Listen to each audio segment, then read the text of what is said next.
Everybody, we're doing 45 minutes to 60 minutes of live side split stretching. We do this every single day to practice consistency, to build a little bit of community, and hopefully make a whole bunch of progress in our side splits towards better hip mobility. And we can make it a little bit more fun when you struggle on the floor and your hamstrings cry. All right, so let's go ahead and get into it. I am just waking up, so I'm extra stiff. And that means we get to warm up together.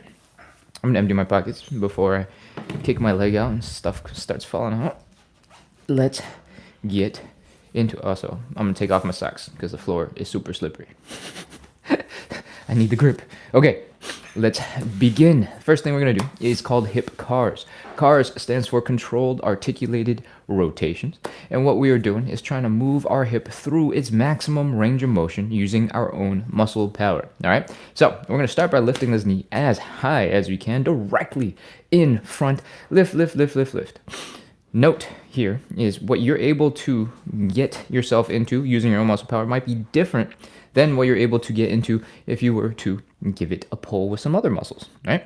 That is very normal. It's very typical that you are more flexible than you're able to control. What we're trying to do is build up that control so that you can do cool things, all right? A form of those cool things is like when martial artists or dancers like kick their leg up into the sky and like they can touch their knee to their face. That kind of crazy control is what I'm talking about. All right. Got distracted. Hip CARs. High knee. We're going to open up that hip directly to the side. The hip itself is not moving. Everything is coming from the leg. It's opening up. Open as wide as you can. Keep that knee as high as you can. And from here, we're going to rotate. We're going to bring that ankle up as high as we can. But first, as a general benchmark, you can aim for horizontal. All right? So from here, keep on rotating. Keep on bringing that ankle up, up, up, up, up, up, up. The knee's going to come down for the ankle to come up, and that's okay. When you can't go any further, all your muscles are starting to cramp. Bring the leg down and back. When I say down and back, I literally mean down and back. So if you're standing straight, this leg is going right back there. Cool? When you're here, we want to contract those hamstrings, contract those glutes. We want to feel that stretch here in the hip flexor. I want you to keep the core relatively tight so that you're not getting a whole bunch of bending here. We're not trying to torque right now. We are trying to get the stretch here in the hip flexor. All right, that is one very thoroughly explained rep. We're going to do 10 of these with less explanation. And then we're going to do 10 more on the other leg. And then we're going to reverse the whole thing and do a whole bunch more. All right, let's begin. Stand up straight. Keep that core nice and strong, nice and tight. And I'm going to scoot backwards. Or maybe I won't. Let's go. High knee. Lift, lift, lift. Open. Ankle up some more. Down and back. If you are feeling a little bit off balance, feel free to stick your hand out up against a wall, hold on to something so that you can focus on contracting all the right muscles that we care about. All right, high knee, open, ankle up, down and back.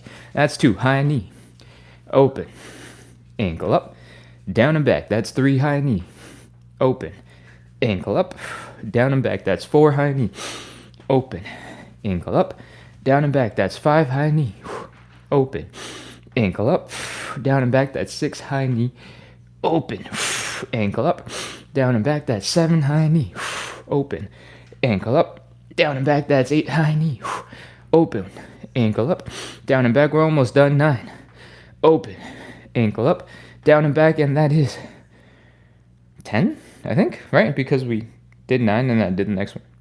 Yeah, that's 10. All right, we're moving on to the other side. If you were balancing on this leg and just feeling a little bit tired, it's a great excuse because you're going to balance on the other leg. And you get to give that one a little bit of a break. Cool? So we're switching to the other side. Let's go. High knee. Open. Ankle up. Down and back. That's 1, high knee. Open. Ankle up. Down and back. That's 2, high knee. Open. Ankle up. Down and back. That's 3, high knee. Open, ankle up, down and back. That's 4, high knee, open, ankle up, down and back. That's 5, high knee, open, ankle up, down and back. That's 6, high knee, open, ankle up, down and back. That's 7, high knee, open, ankle up, down and back. That's 8, knee, open, ankle, back. 9, last 1, high knee, open, ankle up, down and back. Oh, that is our hip cars going forward. Take a quick break, do a little dance, shake out those hips, swing them from side to side, and let's continue with reverse hip cars. All right? For the reverse hip cars, I want you to really emphasize on keeping the core nice and strong. All right? And that's because in the reverse hip cars, we start with the thing that we ended. And in this case, it is bring that leg down and back. However, when it's the thing you end with, you tend to get, a little lazy, a little tired. So maybe you're not working as hard trying to bring that leg down and back. But when it's the first thing that you start with, you tend to have a lot more excitement, get a little aggressive, and start kicking that leg way far back. When you do that, sometimes we go way out of the focus point here in the hip, and we start putting a whole bunch of pressure in the low back. All right? So if you don't keep your core tight, you might get into a situation that looks like this. Look at what is happening here with my low back. If you do a whole bunch of those, and you have a tight low back, it's going to get really irritated. It's going to be a little bit uncomfortable. So try your best to keep that core nice and tight, like somebody's punching you. Go. I think that's all the explanation we need. It's probably a little long already. All right, let's go. Stand up straight, core nice and tight. Feel this flexing hip flexor right here, and bring that leg down and back. Lift directly to the side. Bring that ankle to horizontal if you can. Then bring that ankle up as high as you can. Then do the opposite. Bring the ankle all the way down, lift that knee up, bring the knee forward to the front to finish. That's 1 rep. Let's go. Back, side, ankle up, ankle down, knee. We're not counting that other rep. This is our official first rep out of 10. Back, side, ankle up, ankle down, knee. Back, side, ankle up, ankle down, knee. I think that's 2, maybe 3. Back, side, ankle up, ankle down, knee. 3. Back, side, ankle up, ankle down, knee. 4. Back, side, ankle up, ankle down, knee. 6. Back, side, ankle, knee. 7. Back, side, ankle, knee. 8. Back, side, ankle, knee. 9. Last one. Back, side, ankle, knee. 10. That is reverse hip cars. We got one more hip to do. I hope you're ready. Even if you're not ready, I'm going to begin, so I hope you're ready. Let's go. Stand up nice and straight. Keep that core nice and tight. And let's start by bringing that leg back. Once again, we're flexing the hamstrings, we're flexing the glutes, we're pulling that leg back. It's coming from here in the front of the hip, not in the low back. All right? Back. Side. Ankle up. Ankle down. Knee. That's 1. Back. Side. Ankle up. Ankle down. Knee. That's 2. Back. Side. Ankle up. Ankle down. Knee. 3. Back. Side. Ankle up. Ankle down. Knee. 4. Back. Side. Ankle up. Ankle down. Knee. 5. 5 more. Back. Side. Ankle up. Ankle down. Knee. 6. Back. Side. Ankle up. Ankle down. Knee. 7. 3 more. Back. Side. Ankle up. Ankle down. Knee. 8. Back. Side. Ankle up. Ankle down. Knee. 9. Last one. Let's go. Back. Side. Ankle up. Ankle down. Knee. All right. That is 10 reverse hip cars on each leg. Breathe. Chill. Relax for a second.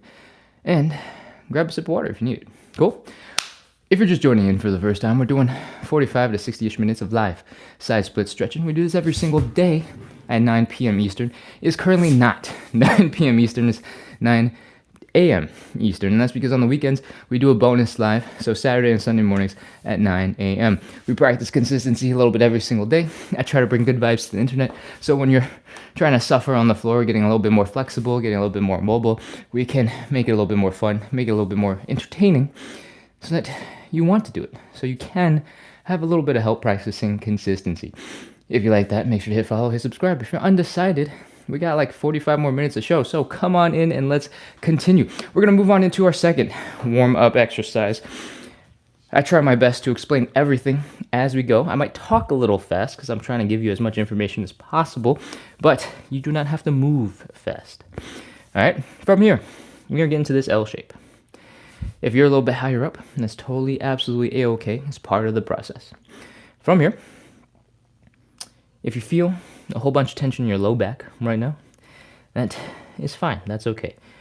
Breathe, relax, and chill. And when the tension in the low back starts to go away and you start feeling it build up in your hamstrings, it's time for us to start moving a little bit, okay? We're gonna bend one knee. We're gonna straighten out the other leg. We're gonna fold that belly button down into the ground, so you're getting some crazy hamstring stretch. The hamstring stretch will feel a little bit different from the bent leg to the straightened leg. Slightly different. And we don't have to go into the details. We just have to do it, okay? From here, we're gonna switch the legs that are bent and switch the legs that are straight. I don't know why I say plural. There's only one leg to do either. And we're just gonna switch back and forth. Keep on going. Left and right and left and right and left and right. You're gonna feel a whole bunch of tingly sensations, stretching, shifting of weight, and you might be feeling a pull in your glutes just underneath your butt. Partially, that's because your hamstrings become tendons and they tie into your pelvis, into your hips, right here in your tailbone. Ooh. And when you're feeling them, get tingly over here, that is why. It's because that's where your hamstrings tie into your hips. That's how your bones move, right? And the other place you might be feeling some crazy sensations, other than your hamstrings, which are a little bit obvious, is in your calves and your toes. You might feel a little bit of tingliness in your toes. That is often called nerve flossing, or nerve stretching, or nerve gliding. And the nerves are a real thing. It's not just like, oh, I've got nerves, or nerves of steel. Well, maybe. Nerves are physical things in your body, and they got a space that they are in most of the time. And if you don't stretch them, they hang out in that space and they don't move anywhere. But when you're stretching, just like your muscles, your nerves are kind of like connected, but instead of just one little segment of your body, they're like one giant, super long, crazy, tingly looking shenanigan. And when you're folding, when you're stretching like this, the whole thing starts getting pulled from one end, right? Here we get the hamstring muscle working really hard, but the nerves in the toes are getting pulled all the way from back here where your brain is, or something like that. And that is why you're getting some tingly sensation. Your nerves are firing. If that sounds really scary, don't worry. It's mostly normal. It's okay. You should be fine.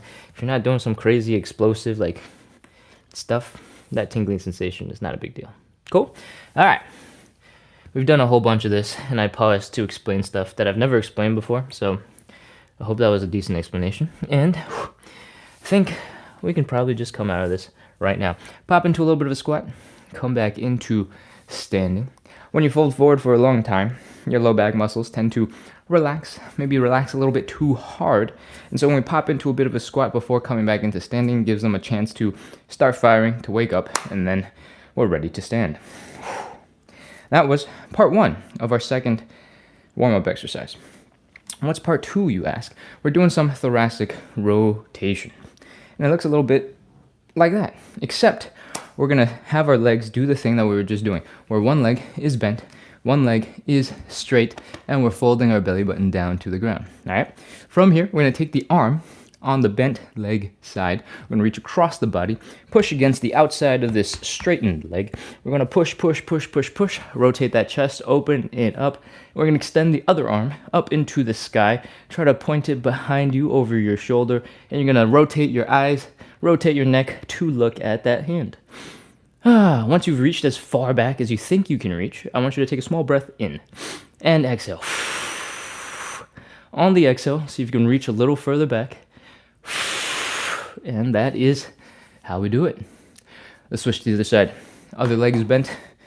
The leg that was bent is now straight. And we're reaching the bent leg's arm over to the other side, pushing against the outside, opening up that chest, extending the arm behind you, looking at that hand with your neck so the whole entire spine is rotating, and breathe.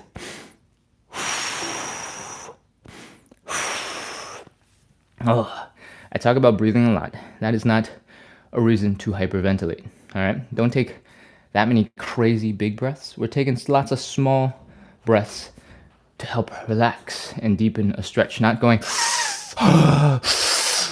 that is too much air. Probably make you a little dizzy. All right, let's keep going. We got 5 of these to do in total. We just did our first one. We're gonna do 4 more. All right, bent leg's arm, straight leg, push, open, reach. Look at the hand as it's reaching. Breathe. Inhale, exhale. Other side. And down. That's 2. Keep going. Reach, reach, reach, reach, reach, reach, reach, reach, reach, reach, reach. 3. We're not doing that many reps, so it is entirely possible for you to get deeper every single round of these stretches. And if you feel like it, go for it. If you don't, you don't have to work that hard. It's okay. All right, let's go. I think this is number 4. Reach. Small inhale. Exhale. Other side. Reach. Small inhale. Exhale. Last one. Open. And that is some thoracic rotation. Hopefully, your spine feels a little bit more mobile, a little looser, and maybe your shoulders are a little bit tired because they pretty much never do this thing, ever, right? Don't worry. This is the only time we do anything with our shoulders, so you can just flop them around, get them loose, and we are ready to move on into our third and final warm-up exercise. The third and final warm-up exercise, you don't have to jump right in. I'm going to demonstrate real quick. Looks a little bit like this. We're going to get into this position. We're in a deep squat on one side. The other leg is basically doing a side split, but it's, way far over there. From here, I want you to try your best to sit deep down into the ground. And it's probably not going to be very possible for most of us to get into this position right away. We're going to do some other stuff before this, but I'm just demonstrating Cossack switches. This heel is down. That heel is down. We're trying to scoot our butts over to the other side, trying to squish, work on that hip mobility on both sides, and then come back. That is 1 rep. 1 to the left and 1 to the right. The up and down thing doesn't count. For most of us, it's going to be a little bit difficult for our hips, for our ankles. So what I want you to do is pre-stretch some of those things. I want you to squat down into the ground, hug your knees to your chest, and lean a little bit forward so that your heels are coming off the ground. All right? This will work your Achilles tendon, work your calves. You can poke your leg a little bit, see if those muscles are nice and tight. When you pull your knees to your chest, you're folding at the hips, and we need a little bit of all of that for the Cossack switches. All right? Once you're getting relatively comfortable and balanced in this position, I want you to start shaking, grooving, moving those hips a little bit to loosen them up so that we can get into some good Cossack switches. All right? Whew. Do a little dance. I don't know why I'm dancing like this. This is crazy. That's okay. Move. Have fun.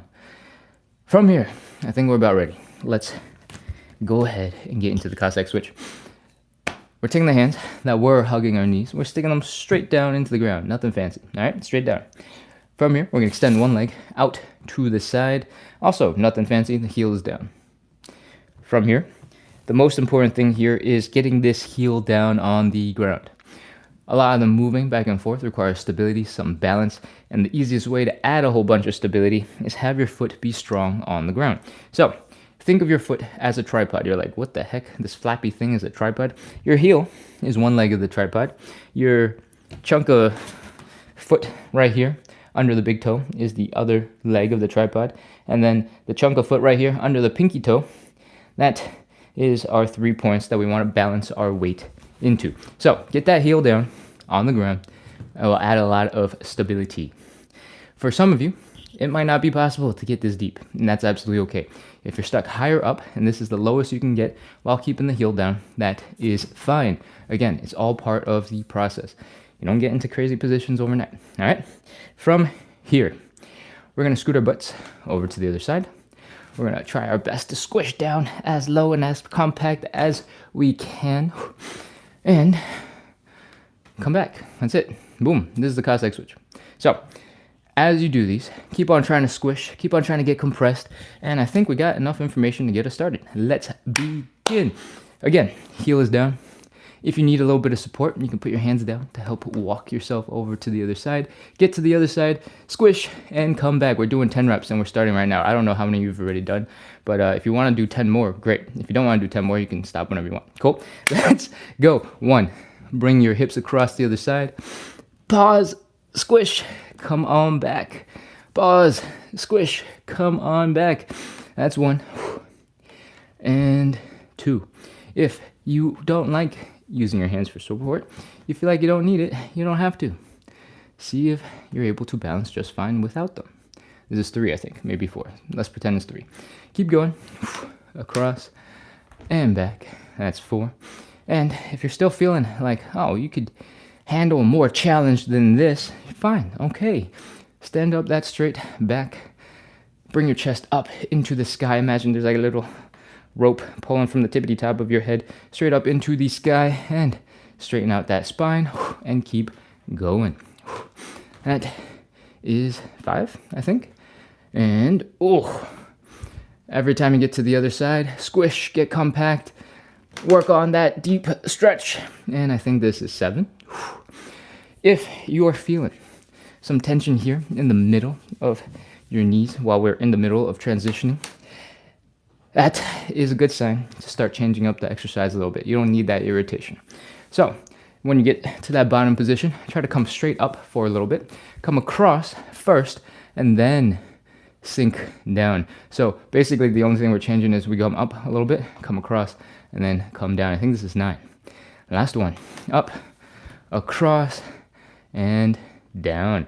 That is 10 Cossack switches. Probably more, but I do a bad job at counting because I'm trying to multitask giving instructions with the number, and I'm sorry, but hopefully you got more reps done than we thought and everything is good. Cool. All right, that is our 3 warm-up exercises.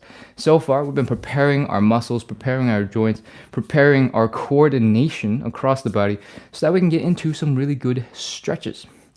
We got 5 stretches to do from here. The first one is a hamstring stretch. The way we're going to set up this hamstring stretch looks a little bit like this. We're going to drop one knee straight down into the ground. We're going to extend one leg out in front. We're going to fold this belly button down towards that thigh like this. Ooh. And what that means is you're going to be putting a whole bunch of pressure on this knee for a long time. What I recommend is you go grab a little bit of a cushion, grab a little bit of padding. It could be a couch cushion, could be a decorative pillow, could be a dog bed, could be an old towel that you just roll up, stick under your knee. Just a little bit of padding goes a long way. It could even be an old flip-flop or a sneaker you don't care about. Go right under the knee and we're good to go. Okay? While you take a second to go grab those things, here's a great time to remind you, we're doing 45 to 60 minutes of live side split stretching and hip mobility work. We do this every single day at 9 p.m. Eastern. It's currently not 9 p.m. Eastern, it's 9 a.m. Eastern. That's because on Saturdays and Sundays, we do a bonus live so you can start your day with a little bit of exercise, start your day with a little bit of mobility work. And if you like the idea of consistency, if you need a little bit of help practicing consistency, this is the place to be. I'm currently at a friend's house visiting and still showing up, practicing consistency for me and for you guys. So let's make it happen. Cool? All right. That's enough ramble. I don't even know where I'm going with this. Hit follow, hit subscribe, and let's continue with the hamstring stretch. Ooh, drop down onto that knee. preferably with a little bit of cushioning now. And I want you to potentially drop both knees down if your cushion is big enough. I want you to look down at your hips and see where they are, all right? This relationship that you got going on with your hips, I want you to maintain it for as much as possible. The next thing we're gonna do is extend this leg out in front. And oftentimes, you might get a little bit aggressive. You might be like, oh, I can do more. And you're gonna extend one leg out way in front. You're gonna bring one hip out there and the other hip starts falling backwards. Your whole body is twisting. And that, for a lot of things, is probably fine, no big deal. But for our hamstring stretch's sake, adding in a whole bunch of extra stretch over here in this other leg is just gonna distract you from your from your hamstring stretch. All right, so don't do that. Bring this leg back and pull it in. Suck that leg in. Cool. From here, we are folding the belly button down into the thigh. Fold, fold, fold, fold, fold, fold. I'm gonna rotate around so you don't stare at my big head for the whole duration of our stretch. And you can do whatever you want because I can't see you or your big head, so all good. All right, this leg is going straight down. This leg going forward. If you're feeling immediately off balance, by the way, you can widen your stance just a little bit, as much as you need. And I guess I'm gonna say it for like the fourth time. Fold your belly button down to your leg. Whew. Once you're folded forward, I want you to try to breathe and relax and chill.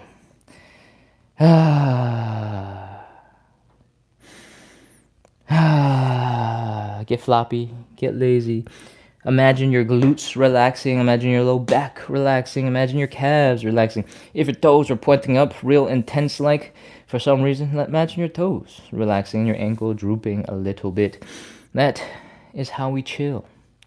As you inhale and you slowly exhale, imagine that your muscles are lengthening and hopefully your reality will match your imagination and will actually relax a little bit, okay? Once you've taken a couple of breaths, you're feeling like the stretch is getting a little tiny bit deeper and it's feeling okay. We're gonna add something fancy. We're gonna do a big inhale, but I don't want you to inhale and then inflate like a balloon and pop up. I want you to keep in the same spot. Inhale, and then I want you to slowly exhale. And while you exhale, I want you to try your best to fold that belly button deeper down into the thigh, all right? The only way to learn it is to do it, so we're just gonna start. Inhale. Exhale and fold.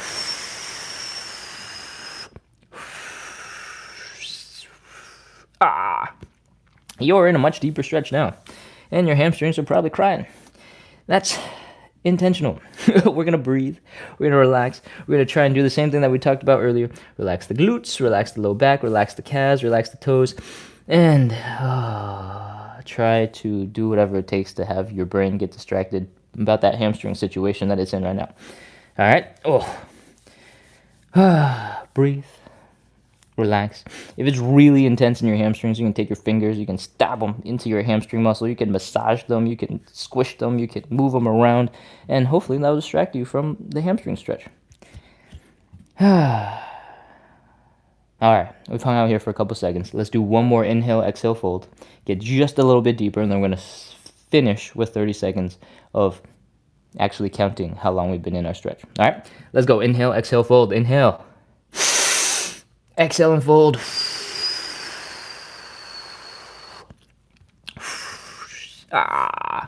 This is about getting your belly button down to the ground, folding at the hips. It is not about smashing your knee into your face and like really turning into a ball right now, okay? You can relax the upper back so that it's drooping and it's draping. That's fine. But if you're working really hard and you're trying to squish your face into the knee, your upper back is working too hard. Relax, chill a little bit, all right? We've been talking about relaxing the low back. Now also relax the upper back. Cool. That's it. 30 seconds. Let's go. 30. 29. 28. 27. 26. 25. 24. 23. 22. 21. 20. Again, you can massage those muscles with your fingers, distract your brain from the insane sensation. 17. 16, 15, 14, 13, 12, 11, 10, 9, 8, 7, 6, oh, 5, 4, 3, 2, 1, 0. All right, we're done with that leg. Oh, come on over, out of that stretch. Oof. Bring the leg in, wiggle, shake, squirm around if you need to, and let's get ready to get to the other side. Whew. Drop the knee, switch out the legs. Let's get ready to fold. Fold, fold, fold, fold, fold, fold, fold. Oh. Breathe, relax. Try your best to drape over your leg. Just let everything chill out. And when you're ready, let's go inhale, exhale, fold. All right, inhale. Exhale and fold. That is some hamstring stretch right there. All right, relax those toesies, those feet, those calves, those glutes, those low back muscles, and your upper back muscles. Remember, we're not trying to turn into a ball right now. If you're feeling a whole bunch of tension here in your shoulders, in your neck, you're working too hard. Chill out. Okay? Did we inhale, exhale, fold yet? Am I making that up? No, we haven't. Inhale, exhale, fold. Inhale. Exhale and fold. Much deeper stretch.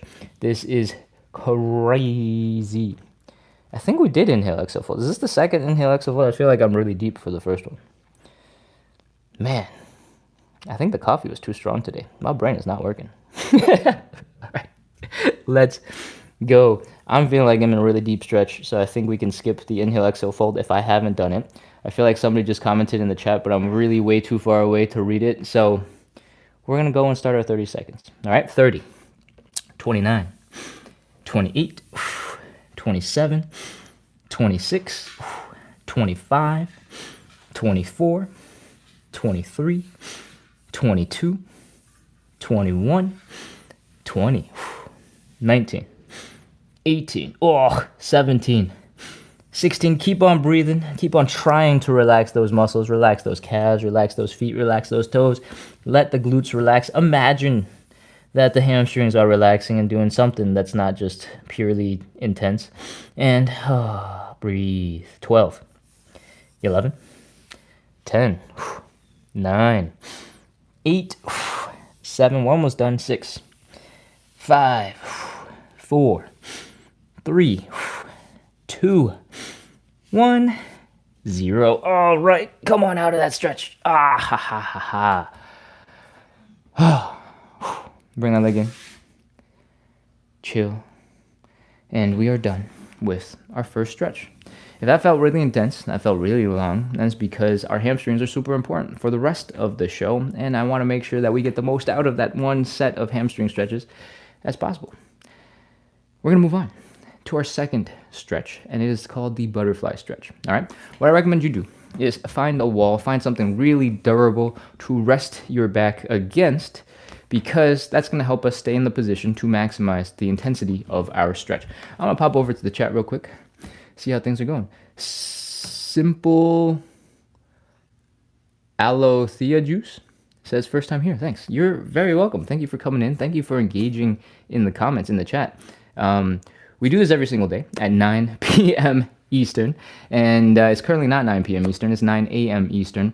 We do this every single day. Some hip mobility, some flexibility work, some struggling in our hamstring stretches, so that we can make, the pain and the suffering a little bit more bearable, a little bit more fun. I try to bring good vibes to the internet, and I hope you're moderately entertained and distracted enough so that you keep on wanting to come back to work on those fun muscles that, are not so fun.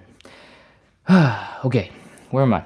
We're getting back into the butterfly stretch, all right? Welcome, everybody who've come in for the first time today. I think there's like 160 people on the live right now, so welcome. If you have never been here before, we do this every day to practice consistency. So we've been doing something like this for about 400 plus days, and thank you to the algorithm for bringing you here. If you like the live, if you like the vibes, if you like the idea of having a little support practicing consistency, make sure to hit follow, hit subscribe, and keep on coming back. Again, we're every day, 9 p.m. and on weekends. So today, yesterday, 9 a.m. All right, let's go. We're getting the butterfly stretch. So I talked about having something nice and straight to lean your back against, right? So that you got some nice posture for the first time in a while. Yeah, good job. All right. From here, we're pulling our feet together, pulling them in towards our groin, and our knees are probably gonna pop up into the air. All right. The butterfly stretch is all about the groin area, stretching out the groin. The way we do that is by bringing the knees down into the ground. And we want you to get stronger. I want you to get stronger whenever we are doing this stretch. So I want you to use your outer thigh muscles. I want you to use your glutes to help pull your legs open. If you got some weak outer thigh and glute muscles, it might not go very far, and that's okay. As long as you're trying and you see maybe your knee moving just down a fraction of an inch, you're feeling more of a stretch here in the groin, you're probably doing the right thing. The only time you could be messing this up is if your knees come all the way in to your chest like you're trying to hug your legs together. That is the wrong direction. All right, so from here, we're using those muscles. We're trying to bring our knees down into the ground, contract, contract, contract, contract. And when you can't go any further, your muscles are crying out at you, we're going to switch into a little bit different thing. We're going to take our hands, we're going to apply a little bit of pressure just underneath the knee. We're going to push down into our legs. All right? If your floor is slippery, you might start sliding out a little bit. Try your best to be contained.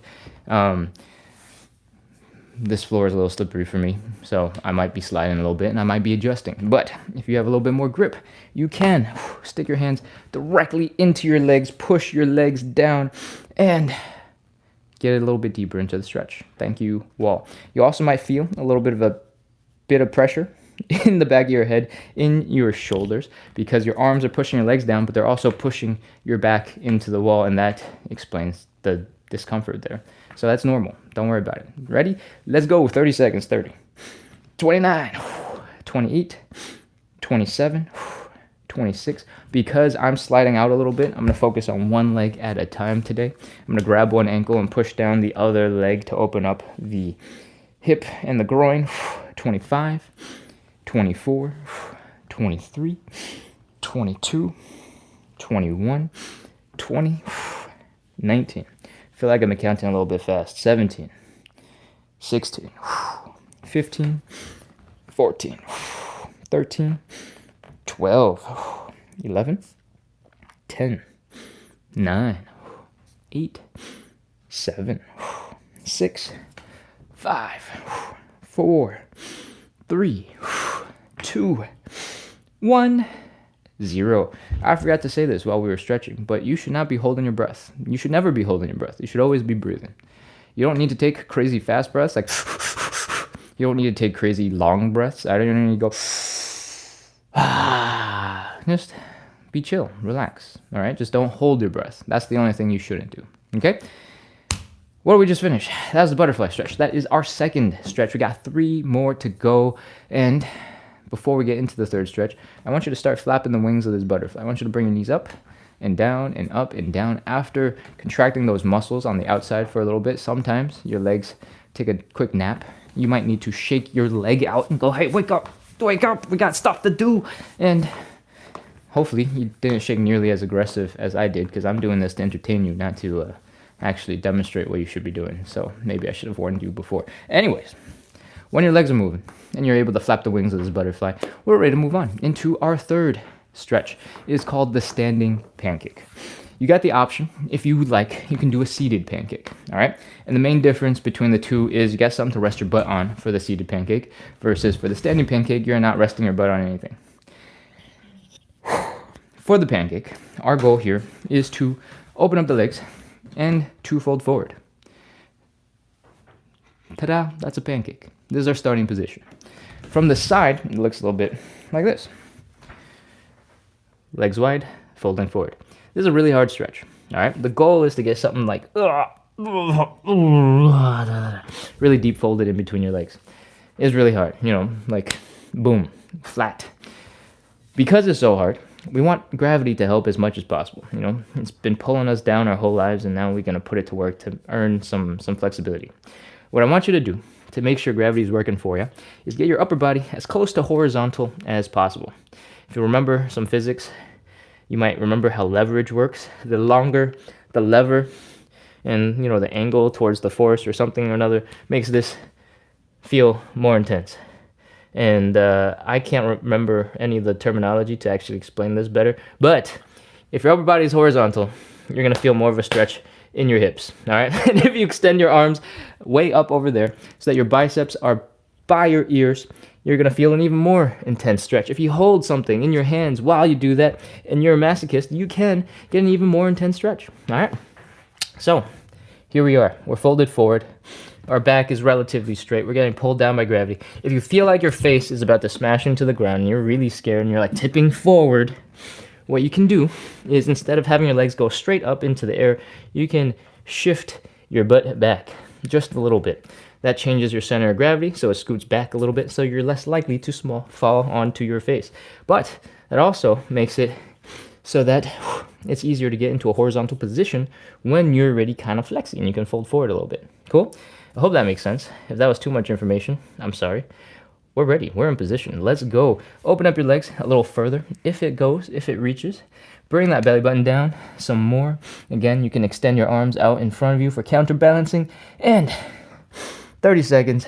Let's go. 30, 29, 28, 27, 26, 25, 24, 23, 22, 21, 20.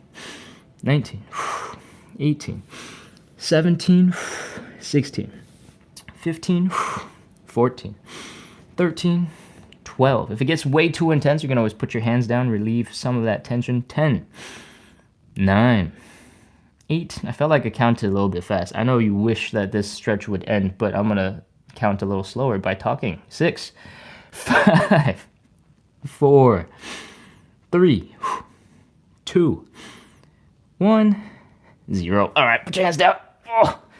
Come on out of that stretch. Walk your hands around. Take some burden off of your legs. Bring your legs together however you can. You might want to wiggle your toes in, wiggle your heels in, wiggle your toes in, wiggle your heels in, wiggle your toes in, wiggle your heels in until one leg is like kind of in. Then do the other side. Toes, heels, toes, heels, toes, heels, toes, heels, and come on out of that stretch. If you are waddling around like a sick penguin, that's okay. That's what happens when you're put in crazy positions. And I want you to shake out those hips, do a little dance.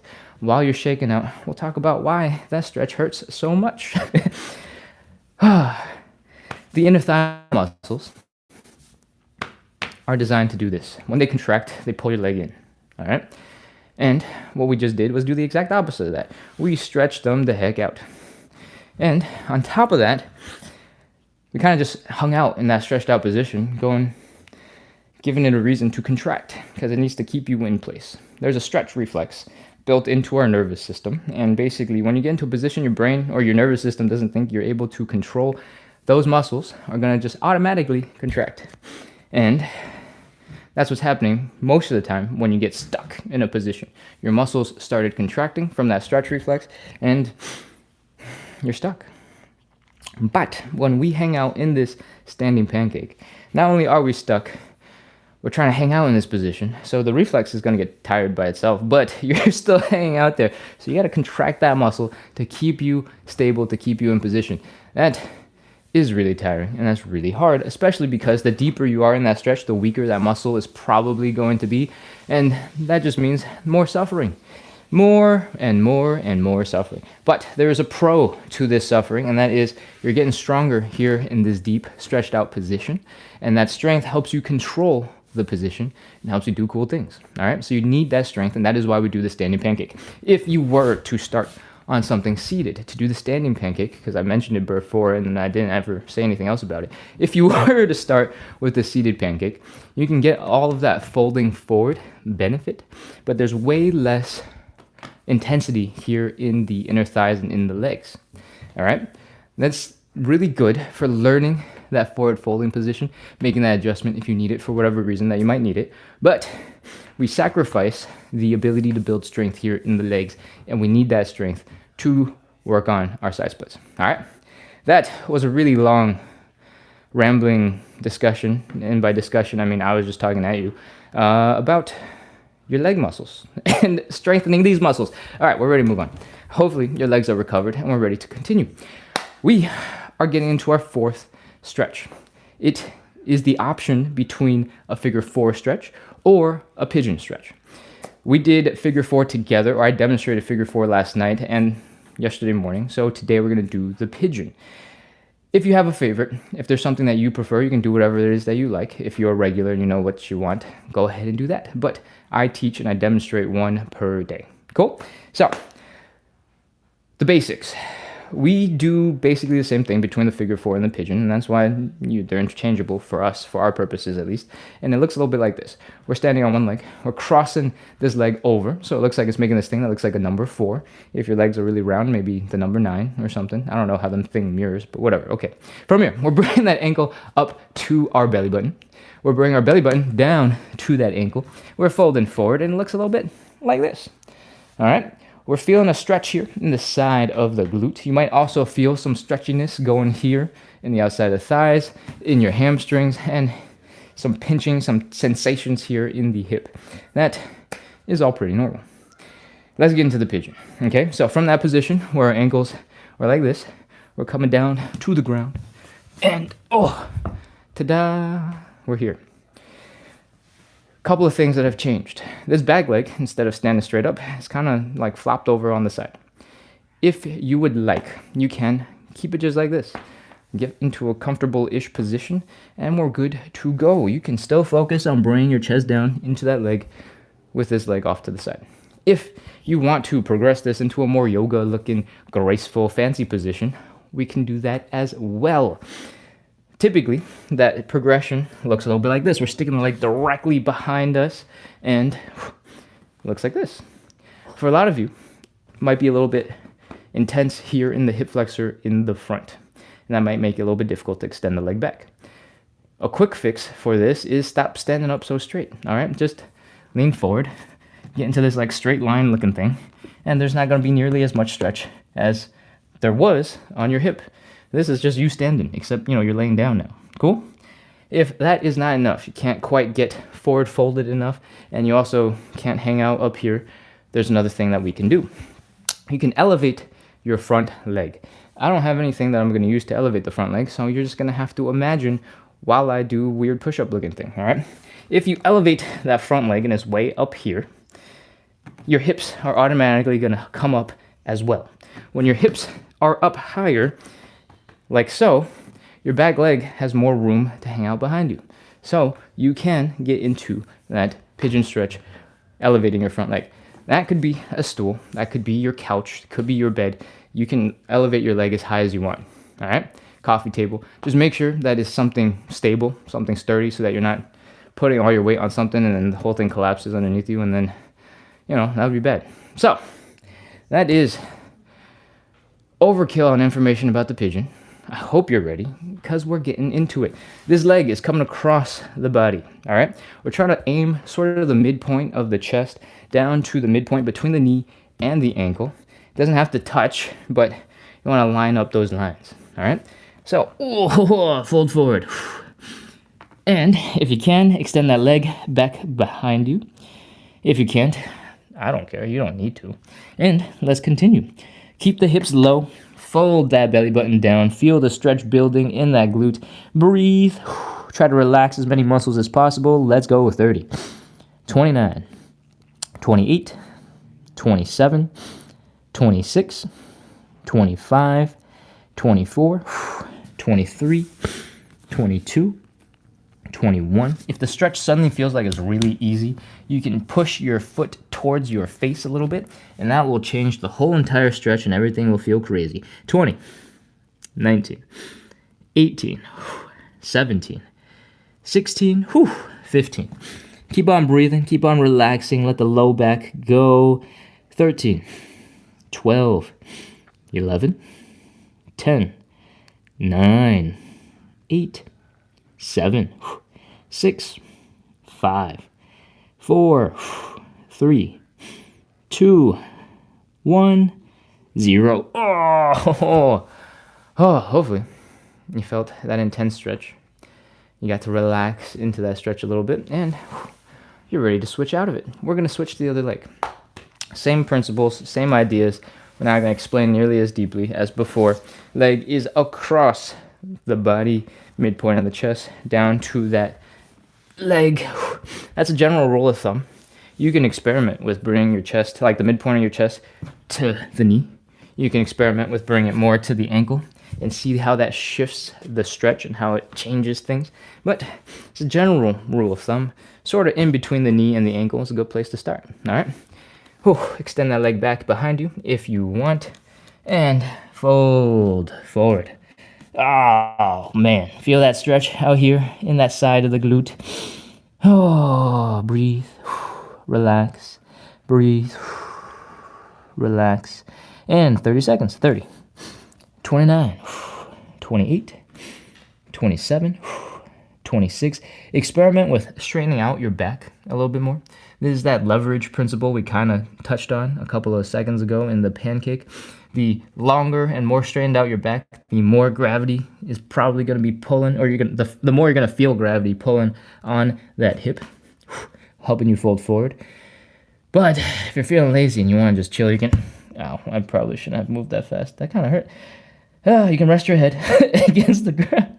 22, 21, 20, 19, 18, 17, 16, 15, 14, 13, 12. Keep breathing. Keep chilling. Imagine your low back relaxing. Imagine your belly button falling deeper into the ground.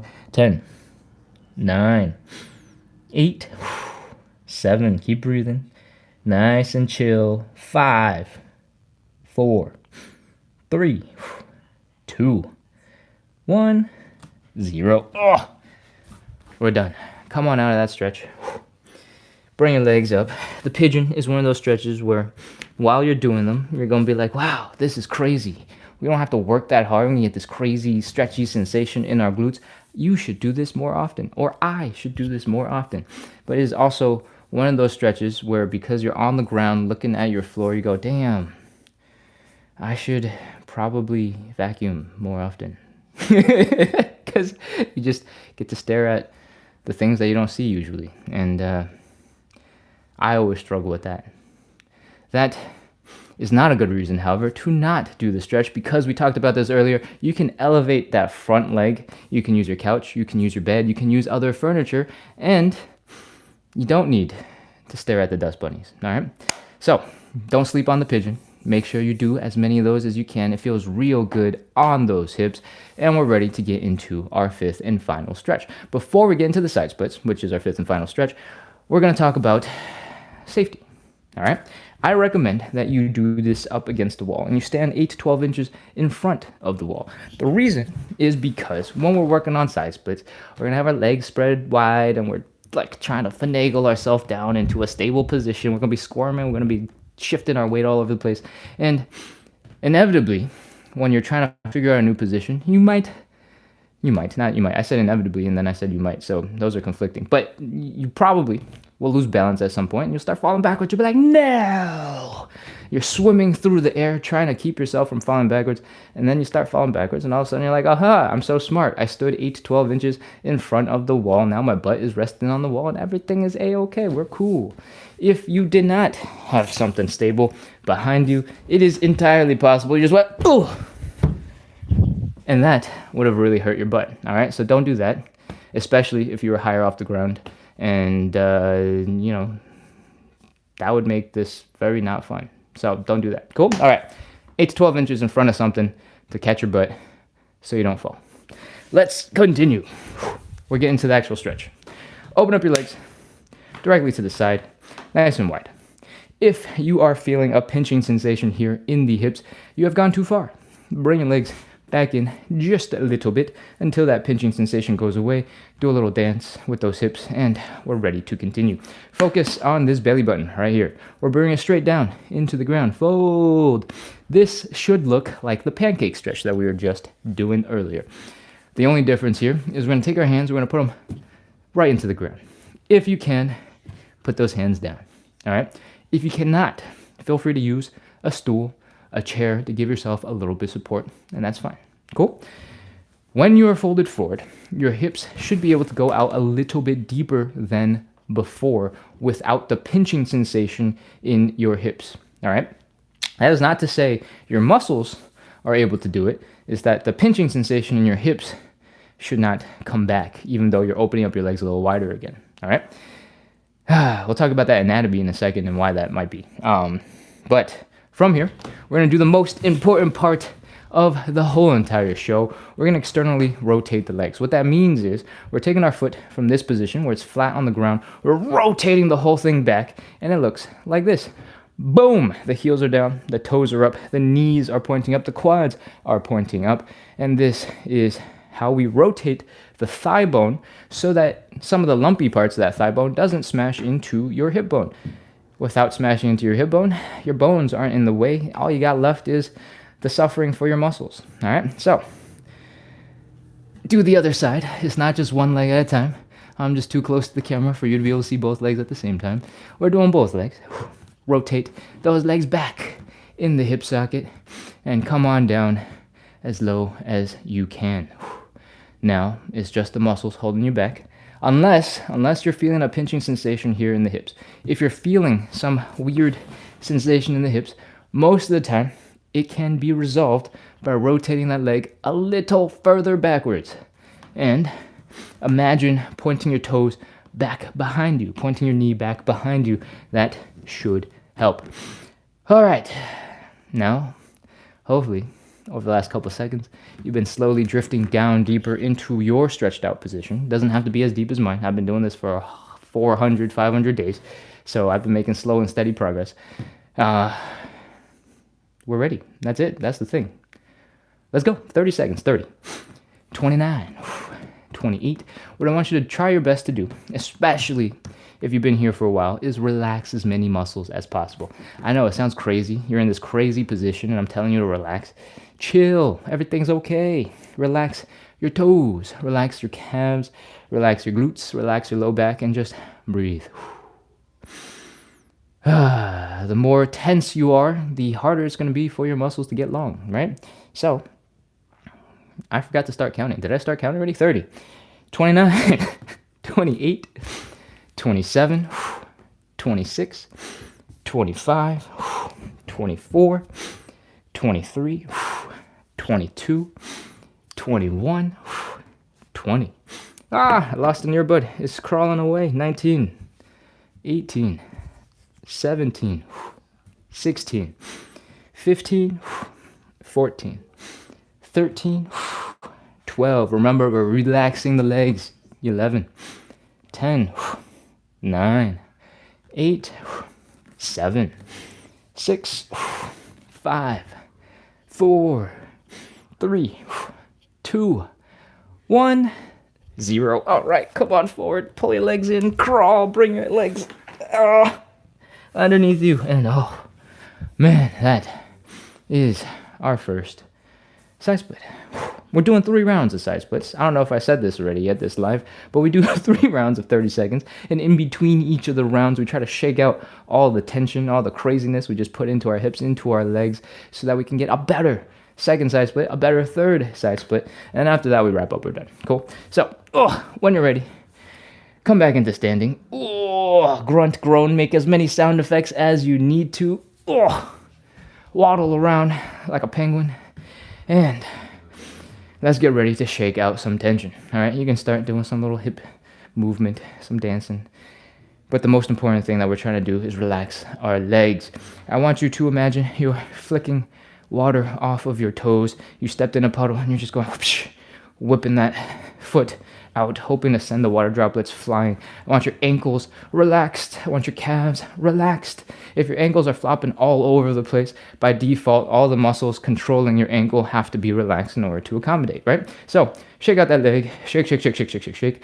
Imagine that you are becoming overcooked spaghetti. Some ramen you forgot in the cup. And shake, shake, shake, shake, shake, shake, shake.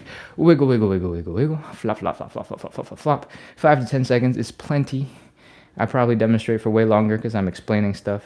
You don't have to go for as long or as hard. Other side, let's go. Shake, shake, shake, shake, shake. Wiggle, wiggle, wiggle, wiggle. Flop, flop, flop, flop, flop. Let those muscles relax.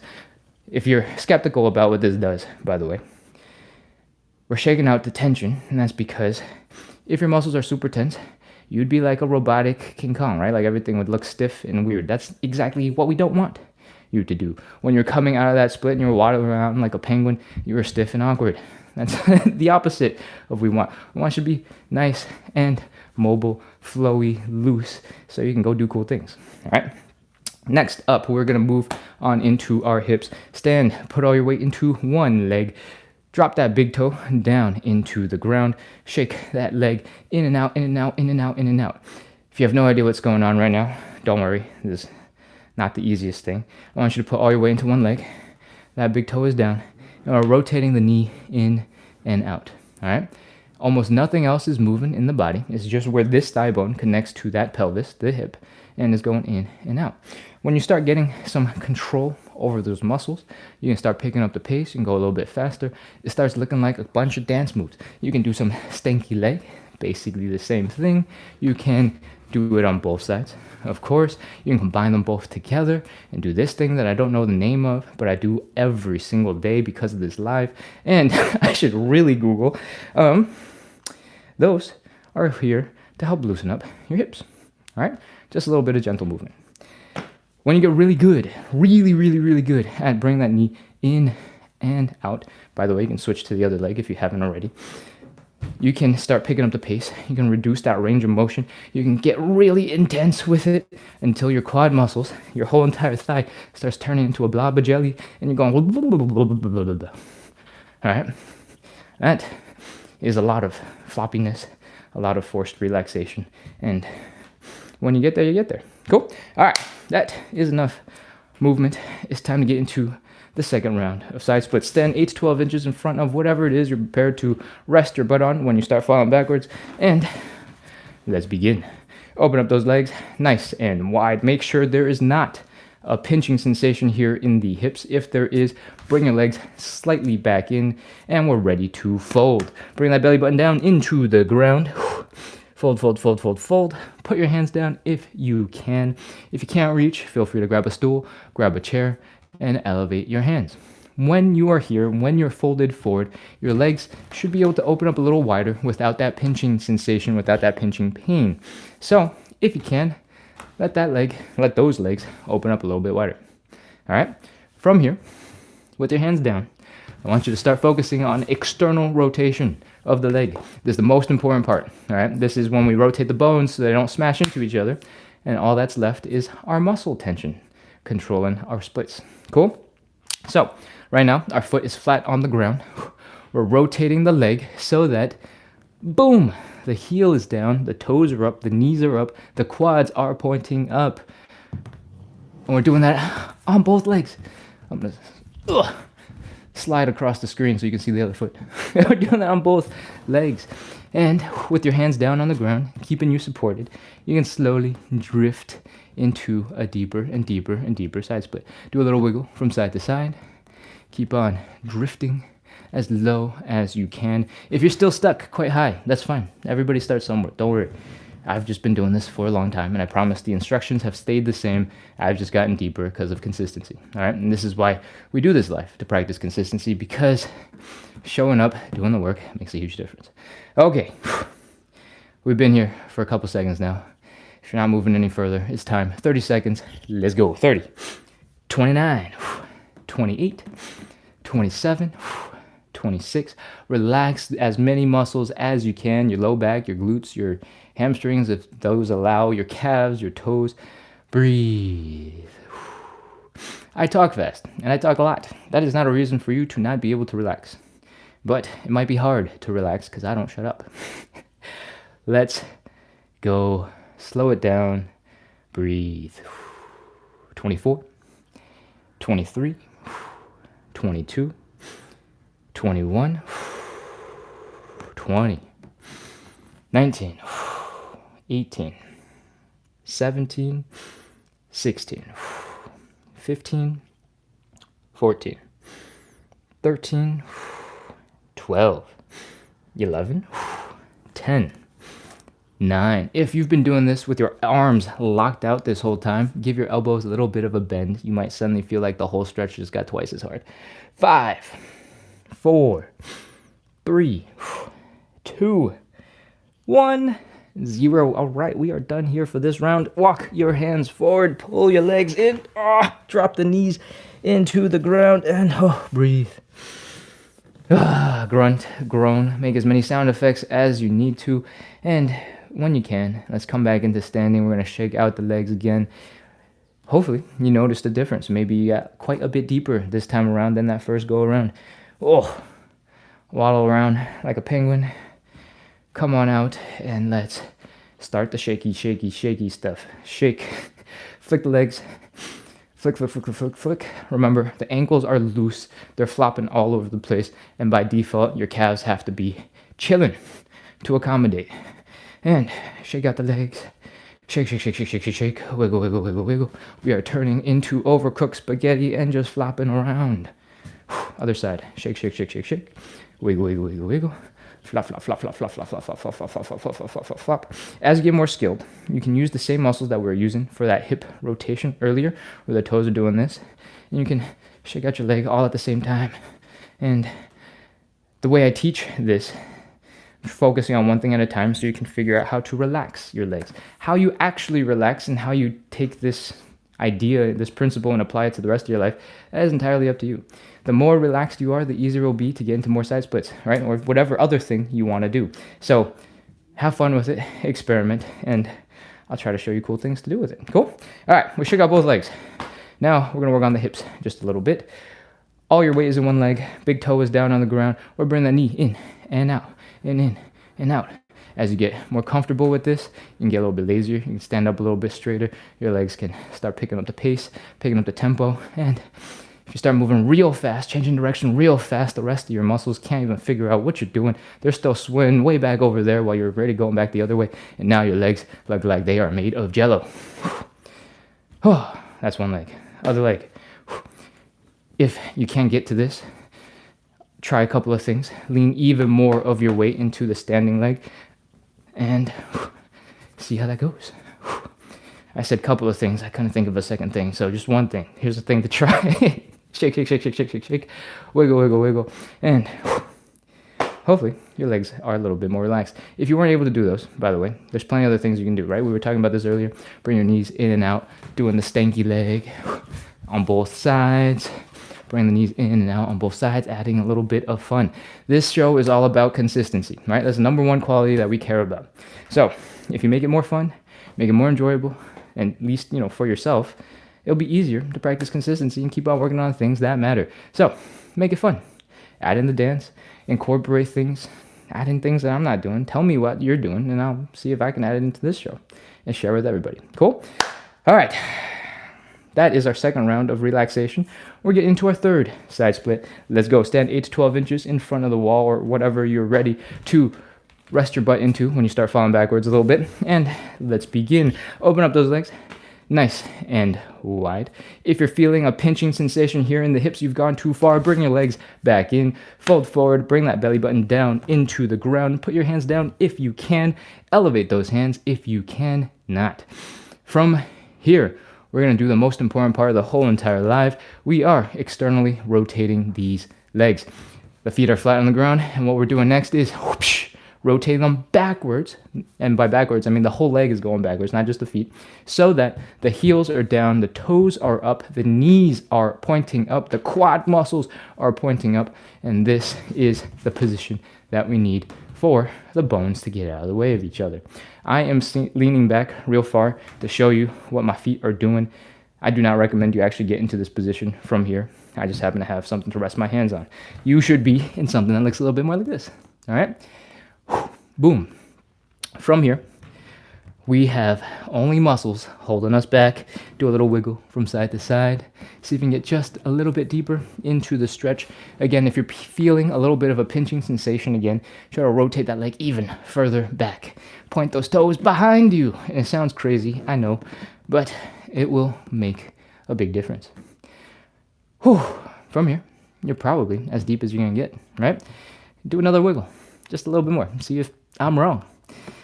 If you're not going anywhere, it's time for our final side split. Let's go. 30 seconds. 30, 29, 28, 27, 26. If you're really close to that wall behind you, you might be able to rest your butt on the wall while in that deep side split position. You can relax your hands for a little bit. That'll change up the stretch just a little bit in your hamstrings. 25, 24, 23, 22, 21, 20. If you lean really far forward and have your hands in front of you, you'll feel more of a stretch here in your inner thigh muscles, and we need that for the side splits, so don't sleep on that. But if you walk your hands back, you'll feel it more in your hamstrings, and we also need that, so don't sleep on that. You got options. If one gets too intense, you can switch to the other. 15, 14, 13, 12. And as you get more experience with this, you can experiment with what your hands are doing, all right? If you got something big and solid behind you that you're leaning against, you can put your hands up on it and see if you can, add something unique, add something interesting to your stretch. 8, 7, 6, 5, 4, we're almost done. 3, 2, 1, 0. All right, walk your hands forward, bring your legs in. Once again, grunt, groan, make as many sound effects as you need to, and that is our third and final side split. We're going to get back up. We're going to shake out the tension one more time so that your body is prepared to go do whatever else it has to do today. And, again, you can grunt and groan as much as you want to. Okay, let's shake out those legs. Shake, shake, shake, shake, shake. Ankles relaxed. Calves are by default also relaxed. And we're turning into jello. Actually, what have I been calling this? Overcooked noodles. Overcooked spaghetti. Shake, shake, shake, shake, shake. Wiggle, wiggle, wiggle, wiggle. Flop, flop, flop, flop, flop. Other side. Shake, shake, shake, shake, shake. Wiggle, wiggle, wiggle, wiggle. Flop, flop, flop, flop, flop. And for the hips, all the weight is in one leg. Big toe is down. Bring the knee in and out and in and out, in and out, in and out, in and out. As you get more comfortable with that, you can pick up the tempo. And now your legs are shaking and flopping. And it's overcooked noodles again. Again. Keep on shaking. Switch to the other side. Shake, shake, shake, shake, shake, shake. Wiggle, wiggle, wiggle, wiggle, wiggle. Flop, flop, flop, flop, flop. And, of course, how can you forget all the cool dance moves this is related to? Do some stanky leg. And we're ready to move on and wrap up. We're going to do a couple of quick joint checks and make sure that your joints, your muscles are working well together, and we'll be all done. And I'll come back to the chat, take a look at the questions, the comments, and see what I can answer for you. All right? Joint checks. What I want you to do to start is a couple of slow hip circles. Come on through that full range of motion. After the side splits, I tend to feel a whole bunch of tension here in the left and right side of the hip. So I like to hang out there, lean, put some pressure on it, stretch it out, and let it relax. If you find something else that needs a little bit of attention, go ahead and give it some time, give it some love. From here, we're going to do a quick high knee. Should be good. If it's good, we're ready to move on. Next up, we're going to keep our feet relatively close together. I want you to try your best to spread your toes. Like this, except your toes. And want to wiggle them around, move them. They're designed to do those things. Whether or not we're able to do them, that's that's neither here or there. Okay, anyways. From here, we're going to pop into a squat. We're going to do some calf raises, all right? I want you to fold forward, bring your chest down to your knees, get into a bit of a squat position. You might feel like you're leaning a little bit forward. You might need to put down a finger to help you balance, put down a hand to help you balance. But we want your toes to be activating. We want your toes to be working to keep you from falling forward, all right? When your toes are working, your feet should be working as well, keeping a nice strong shape. And from here, I want you to push your knees past your toes. When you do that, you're going to be even more forward leaning, and your toes should be working even harder. From here, you should be feeling your Achilles tendon getting nice and tight. That calf on each side should be nice and tight. You can poke them to double check, and your quads are probably crying for you to stop. From here, we'll wrap up real fast. We'll do a couple of quick calf raises. Try to imagine that you're bringing your body weight up right behind the big toe. That should help you stay stable. And just do a couple of calf raises. If you need assistance, you can put your hands down. You can hold on to something. But if you are able to do those, we have done a whole bunch of work combining as many joints as possible, at least in the lower body. We had our toes, working with our feet, working with our ankles and all the stuff around the ankles. We had our knees pushed way far forward, our quads were working, our low back was working, and our hips were folding. So if you're able to do those relatively well, relatively comfortably, chances are you're doing pretty good and you're ready to go hang out and do whatever else you gotta do for the rest of the day. So with that, we are wrapping up. Thank you so much, everybody, for coming in, practicing consistency, working on our side splits, working on that hip mobility together with me today. We do this every single day at 9 p.m. Eastern. That means in about 10 hours and 45 minutes, we got another live to wrap up the weekend. It is currently not 9 p.m. It's about 10:15 a.m. Eastern. And that's because on Saturday and Sunday, on the weekends, we have bonus lives. And the content's the same. It's just the time of day and the color of the lighting is a little bit different. What else? We do this every single day to practice consistency, to build a little bit of community, to make it a little bit more fun, to suffer on the ground and work on those stretches. And hopefully, if you enjoyed that, if you enjoyed the show, you enjoyed the concept, if you enjoyed the personality, you hit follow, you hit subscribe, and you keep on coming back, because that's how I grow this thing. So I think that's all I got. I'm going to come back and sit down and look at the chat and see what has been going on while I have been way back over there. We got somebody whose username I think is a spider that says hi, hello. Over on YouTube, Queen RR, welcome back, says good morning. MadHav06V says, hi sir, I start doing yoga. MadHav, I feel like I've seen your username before. If you started doing yoga recently, congratulations. Having something that you're working towards, having something movement-wise that you're working at is really awesome. And I appreciate that you let me know. I hope I played a little bit of a role, helping you stay consistent and helping you find something else that you like to do. Thank you for letting me know. All right, over on TikTok, Ganowski says, Ken, with 5 exclamation points. Did I miss something? Is this like a reminder to check something, or is this just excitement, Ganowski? Shav says, thanks for the time, and now when to catch you. Yes. If you need another attempt, we go live every single day at 9 p.m. Eastern and on the weekends. So right now, what you just watched was our 9 a.m. show that happens only on the weekends on Saturday and Sunday mornings, Eastern time. So if you're not in Eastern time, you're like 9 o'clock, what is he talking about? This is crazy. We started the live an hour and 17 minutes ago, and that is 9 a.m. All right. Cesar from Spain says, hello, I'm from Spain. Welcome, Cesar from Spain. It is probably, 5 hours ahead in Spain. So it is 3 p.m. Thank you for coming to visit after lunch. I hope you had a great weekend. What else we got? We got somebody whose username, oh no, that's the spider. Okay, welcome back. If I'm looking really hard at the camera trying to read the chat, is because there's just too many bright colors. The font is white, my shirt is white, it's hard to see. So just ignore my old eyes while I deal with the glare from the screen. And says, thanks for being a very good teacher. Oh, thank you. And we got Pupsinka23. Thank you. All right. Pupsinka says, my knees are saying no. I imagine that's, oh, hold on. Let me think. Desiree says, I only feel it in the inner thighs only. That probably means that my knees are saying no is coming in from when we were doing the side splits. All right. If your knees are saying no, and you're only feeling it in the inner thighs, there's a couple of little tweaks you might be able to make and see if that helps you out. Maybe next time, maybe right now if you'd like to. And what are we doing? We're getting into side split. Oh, open up those legs, sit back. If your knees are getting a little bit uncomfortable immediately, make sure that they are straight and they're locked out. If you got a slight bend in the knees, it tends to be the case that some of the weaker muscles around your knees might not be ready for supporting you, and that might be a little bit uncomfortable.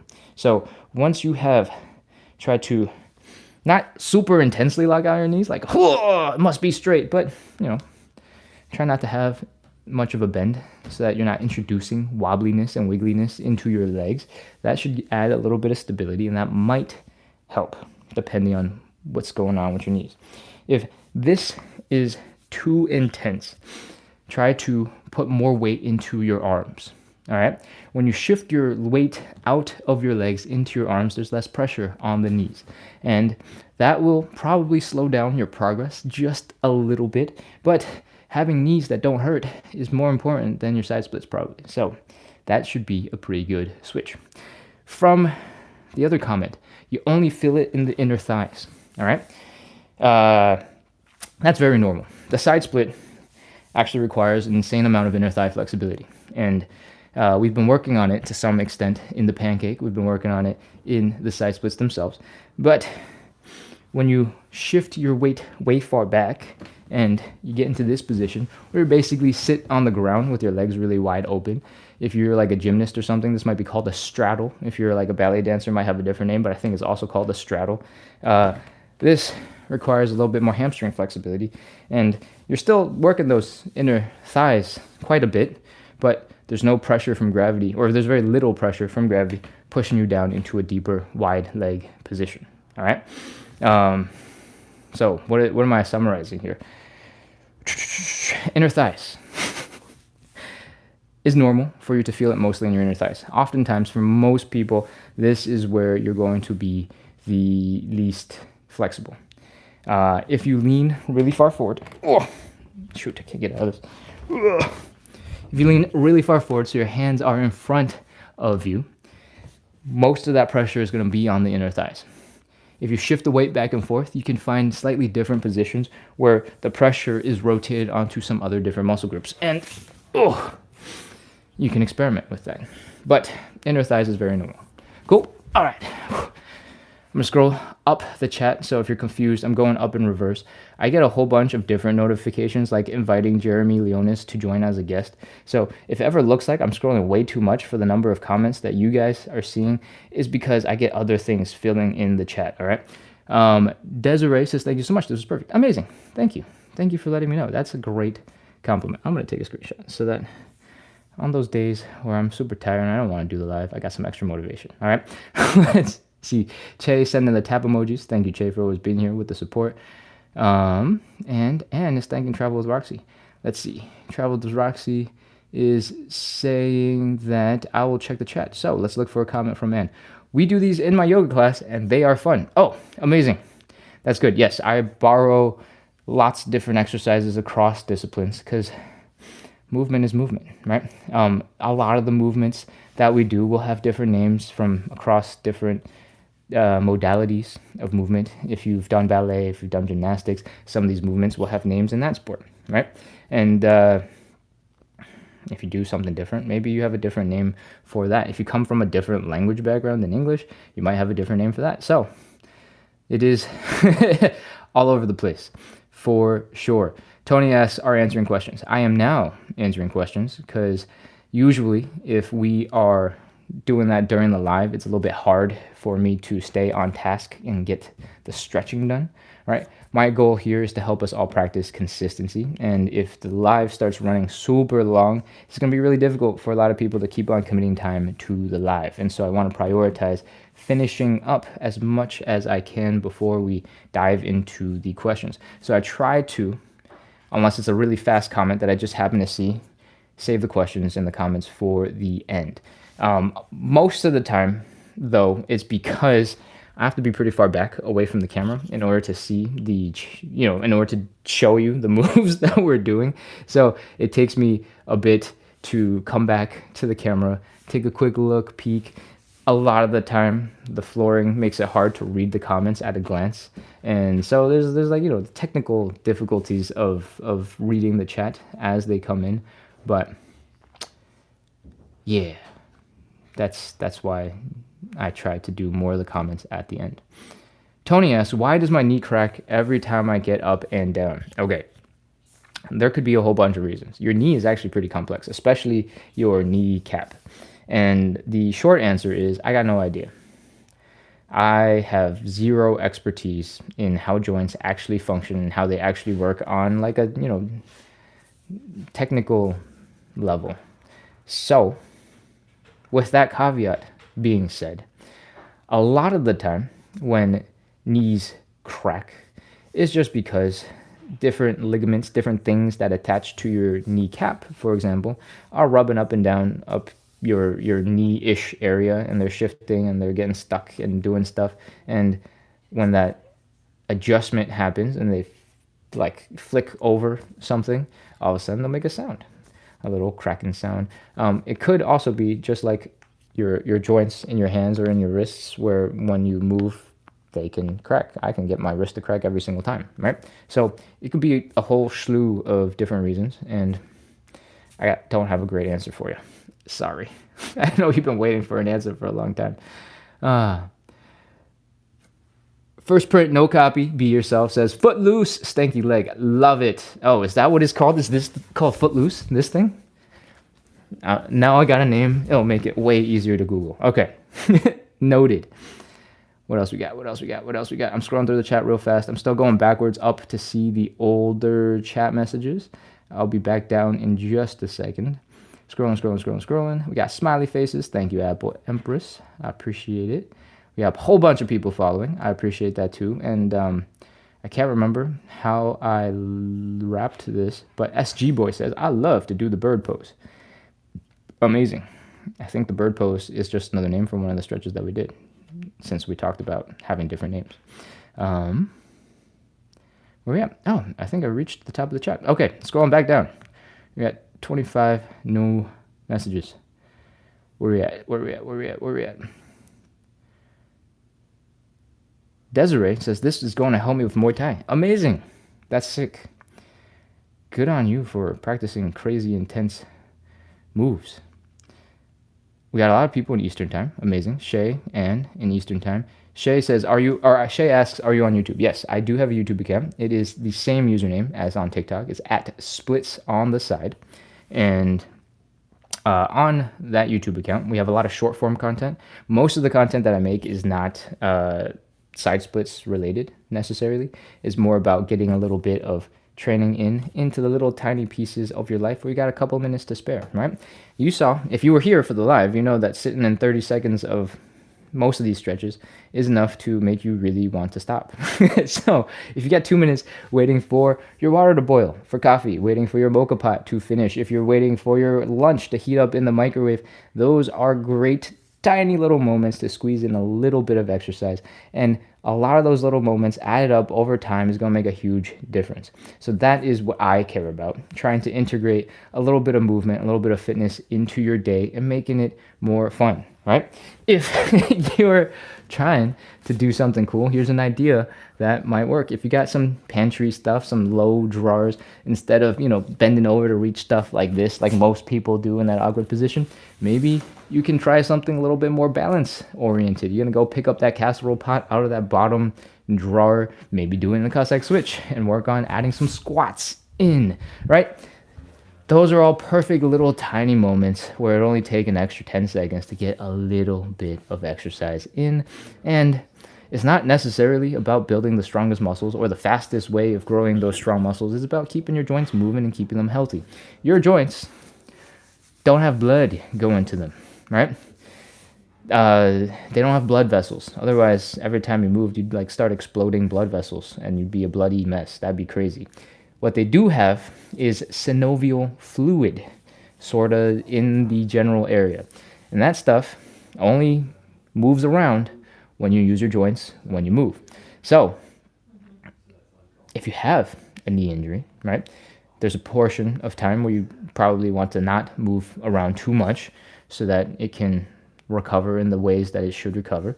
But soon after, you probably want to do a little bit of movement, because only with movement can the nutrients in your body, all the stuff that you're eating, all the goodies, actually travel to the joints to help recover, to help do things like heal. And so if you add a little tiny bit of movement here and there, it doesn't have to be crazy, it doesn't have to be intense, a couple of squats here and there, a couple of push-ups, a couple of funny, weird looking movements is plenty to get you to a wholly different place. And that's the message I'm trying to spread. Consistency, right? Sometimes it's showing up for these lives and getting these stretches done. Sometimes it's just making these tiny little moments that are easy and chill a little bit more fitness oriented. Cool? All right. Oh, I'm gonna scroll back over here. Shay says, okay, thanks. I will look. Awesome. Great, great, great. And for him there and follow. Amazing. Thank you, Shay, for the support. I appreciate it. What else we got? Diane says, thank you. You have a great attitude. First time seeing this. Amazing. Thank you so much for coming in, Diane. Thank you for leaving the comment and leaving the compliment in the chat before we wrap up. I feel good reading this, and I'm glad. A lot of the time, I spent a lot of time explaining, right? And the goal is to have somebody who just happened to find the live for the first time, who might otherwise not jump into the fitness, not jump into the exercise. Because, you know, there's a lot of people on the internet like doing something really intense and really intimidating. You know, it doesn't help you do anything. You're just watching the ripped guy do ripped guy stuff, right? I try my best to make the instruction understandable and make it possible for you to jump right in. I know a lot of the positions that we demonstrate, I am relatively deep in, right? I've been building this flexibility for a long time. I've been doing this consistency show for hundreds of days. And all of these are recorded, by the way, on YouTube. So if for some reason you want to see that there's proof that this exists, all of the lives are like uploaded in like 480p quality over on YouTube. And they're in a folder called live sessions. Again, the username is the same, @splits on the side. And I've been making a lot of slow progress over, at this point, like over a year, right? And so the message I'm trying to spread is consistency, making it easy for you to stay consistent. And hopefully, if you want to see the track record and the proof of what consistency brings, I got that too over on YouTube. So I don't know where this tangent is going. I hope you enjoyed the live, and I hope you keep coming back. All right, let's see. User 9987923888315 says, found the live. Sounds interesting. We'll try. All right, good. Thank you. That's all I need. I need a chance. Give me that chance, and I will work to be entertaining and fun so that we can work on side split stuff and hip mobility stuff. Cool? Just Me Lee asks, any advice to deal with pain or soreness at the top of the hip bone? If you got regular soreness and pain at the top of the hip bone, I probably don't have much advice to help you. But if you're feeling that soreness when we're doing the side splits, and specifically in that moment when our legs are spread like this, this is a time where externally rotating the legs will help. So external rotation, I talk about this only when we're already in the side splits, but for regular people, if you're standing up straight like this, external rotation just means you're rotating the leg to the outside of the body. So it looks like that, right? You bring your toes from pointing forward to pointing out. But when you're doing the side splits, all right, so if you do like ballet or something, it looks a little bit like fifth position. If you bring those legs out way off to the side and you flex the foot a little bit, it becomes that position that we were talking about. Heels are down, toes are up, all right?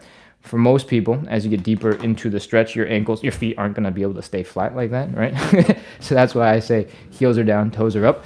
Ooh, but that is the basis for why we call this external rotation instead of like backwards rotation or something else. Cool?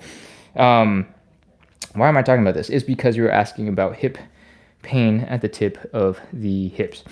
If you're feeling that sensation when we're doing the side splits specifically, oftentimes working on that external rotation, really trying to bring that toe back behind you. So if we were standing, really trying to bring that leg out to the side, or rotating leg to the side, should help move the thigh bone out of the way of the hip infrastructure.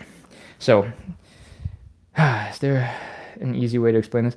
Your thigh bone kind of looks like this. There's a big old lump here, and then this, my fist, sticks into the hip, right? So it looks like this. And this point right here, depending on your, anatomy, your bone structure. Wow, I flexed way too hard. Now my hand is tired. Hold on. Oh. Okay. All right, I'm gonna do the other hand. This bone right here, if you're doing the side splits, start smashing into your pelvis. All right. So this is what's happening with the leg. Leg is straight, looks like this. When the leg goes out, it goes like this. This lumpy point starts smashing into your hip, and a lot of the discomfort here comes from this bone messing with your hip. If you rotate the leg backwards, this external rotation that I've been talking about, where the toes come pointing up, that lump, instead of going up and smashing into your leg, goes back and it smashes the other way. That other way, usually for most people, you're going to have way more range of motion and it will not smash. And this is what we're talking about when we're externally rotating the legs. I try not to do too much anatomy during the live because it's confusing. I don't know if I actually explain it well and it kills a lot of time, but that usually helps significantly with that hip discomfort, specifically for the side splits. All right. And you might also notice this, that right now in this position, if I'm looking directly at my leg, my knee is pointing slightly back behind me. That does not mean that it's easy to get into, right? That is just potentially an aspirational goal to rotate your leg out way back. If you want to work on it in your regular not side split life, you can Google like 5th position in ballet, which is externally rotating that leg and working on that, pointing your toes out to the outside. Is there any particular way that you can work on this? I have no idea. Probably just gotta put in the reps and get comfortable with it. Okay, that is our live. What else we got? So that's why it does not as much when I rotate. You explained it very well. Amazing. Good. Okay. Oh, that is what it was. I was like, if you have actual like hip pain, I don't have any solution for that. So I'm sorry, but I'm glad it was side split related. Butterfly7 says, I'm new. Hello. Enjoyed your video. Thank you. Welcome. All right. Just Maylee says, okay, noted. I will give it a try. Amazing. Real Love says, found you today. Great content. Exactly what I needed. Thank you. And your calming voice is a plus. Thank you. A lot of the live, when I'm explaining things, I put on like a broadcaster voice. So sometimes I find that my voice is a little bit disingenuous because I'm like, da da da da da da da da da da da. And I think usually when I'm explaining stuff at the end, doing the Q&A, it's my more normal voice. So hope you enjoyed both. Okay. I think that is all of the comments in the live. Found the live, sounds interesting, real love. Okay.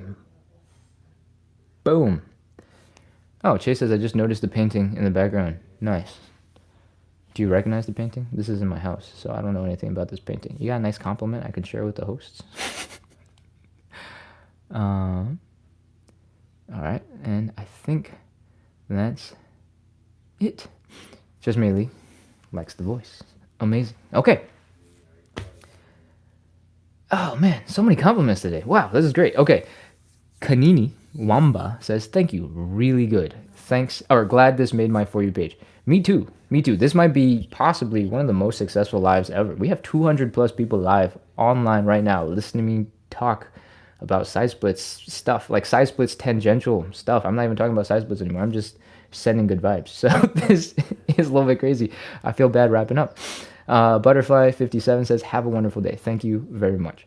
If you're just joining in somehow, because the algorithm is still sending people our way, we just did 90-ish minutes of live side split stretching and hip mobility work. We do this every single day at 9 p.m. Eastern to practice consistency, the most important quality. And we do this show basically in the same format every day, so you don't have to learn it 50,000 times. You can just get into it, chill. I try to be entertaining. I try to send some jokes to make it fun, to make it lively, so that the suffering is a little bit more fun. As fun as suffering can be. And if you like that, and if you feel like you need a little bit of help practicing consistency, if you always wanted to work on those side splits and you just never stayed consistent, this is the place to be. Come hang out. We're live every day at 9 p.m. Eastern. That means in like 10 hours and a half, we'll be live again. And on the weekends, it's at 9 a.m. Eastern. So we started an hour and a half-ish ago. Chase says, you reached live like 350 people today. Dang, that's crazy. We just came back to the U.S. I've been traveling for a whole bunch of time, and the lives have been fluctuating up and down and not super crazy. But the last 2 days have been kind of insane. I think this is the best live I've ever had in terms of concurrent people on at the same time. And yesterday we had 2 lives.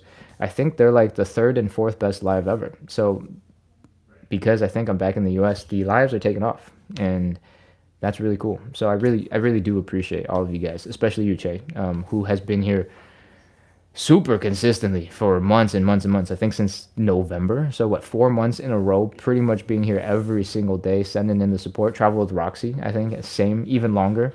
Um, I appreciate you guys. Thanks for sending the good vibes. Thank you for supporting the chat when I'm way back over there, not, seeing the chat, answering questions for me because I can't see them.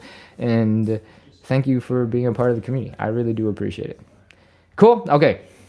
Did I do enough of the spiel? Hit follow, hit subscribe, keep coming back. We're trying to send good vibes while we work on our side splits. All those things that take forever to build and need some consistency, need some love for.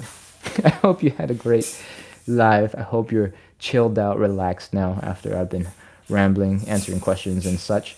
And I hope to see you in a little bit. Maybe tomorrow, maybe tonight. Cool? All right, I'm wrapping up. Ugh. I gotta go hang out with friends. I do the lives and practice consistency every day. I work my social life around it, and now I have to go be social and have friends. Cool? Bye. I'll see you guys soon. Closing out. Why is the button not working? Awkwardly poking the screen. Cesar, welcome, by the way, on YouTube. Queen IR, thank you for welcoming people. I appreciate you as well over on YouTube. Thank you so much. I will see you guys soon. Bye-bye.